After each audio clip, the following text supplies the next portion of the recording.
গতকাল আপনারা দেখেছেন সোশ্যাল মিডিয়াতে একজনকে চোর সন্দেহে ধৃত করার পরে তাদের দিকে কুকুর লেলিয়ে দেওয়ার মতো একটি ঘটনা ঘটেছে।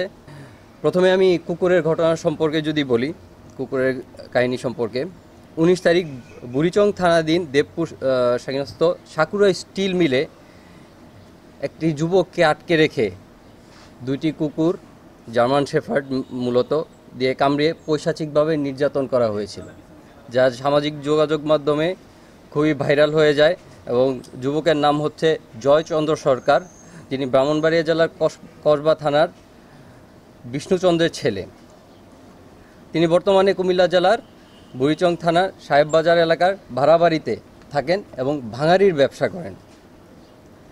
এটি যখন কুকুর দিয়ে কামড়ানোর ঘটনা যখন ভাইরাল হয়, তখনই আমরা আমাদের নজরদারি বৃদ্ধি করি। নজরদারি বৃদ্ধি করার পর তথ্য প্রযুক্তি এবং লোকাল ইনফরমারের সহায়তায় পুলিশের সাথে হয়ে আমরা আসামিদেরকে রাত্রেবেলা ধরতে সক্ষম হই। ইনিশিয়াল প্রাথমিক প্রতিবেদনে জানা যায় যে এই স্টিল মিল কোম্পানিতে 2 মাস আগে একটি ডাকাতির ঘটনা সংঘটিত হয়েছিল। এরপর থেকে তারা সেখানে 3টি জার্মান শেফার্ড কুকুর রেখেছে, যাতে এই ধরনের অনাকাঙ্ক্ষিত ঘটনা এড়ানো যায়। পরবর্তীতে 12 তারিখে এই স্টিল মিলে তামার তার চুরির একটি ঘটনা সংঘটিত হয়। এর পরবর্তীতে গতকাল এই জয়চন্দ্র সরকার যখন স্টিল মিলের সামনে যায়, স্টিল মিলের এখানে দুপুরের দিকে যায়, সে তার ভাঙাড়ি গাড়ি নিয়েই যাচ্ছিল এবং নিয়ে যাওয়ার পরে পেছনের দিক দিয়ে ঢোকার পর তাকে চোর সন্দেহে তারা আটকায়। আটকের পরে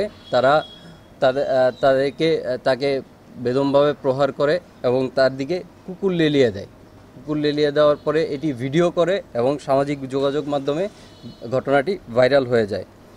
চুরির ঘটনা পর থেকেই চোরদেরকে ধরার জন্যে মূলত যারা গার্ড ছিলেন, সেখানে 9 জন গার্ড ছিলেন। গার্ডরা একটু সতর্ক অবস্থানে ছিল এবং যখন স্টিল মিলে জয়চন্দ্র সরকার প্রবেশ করে, তখনই তাকে চোর সন্দেহে পেটানো হয়। এক পর্যায়ে আসামিরা পৈশাচিকভাবে বিদেশি কুকুরের মাধ্যমে লেলিয়ে দেয় এবং কামড়িয়ে ভিকটিমকে নির্যাতন করে।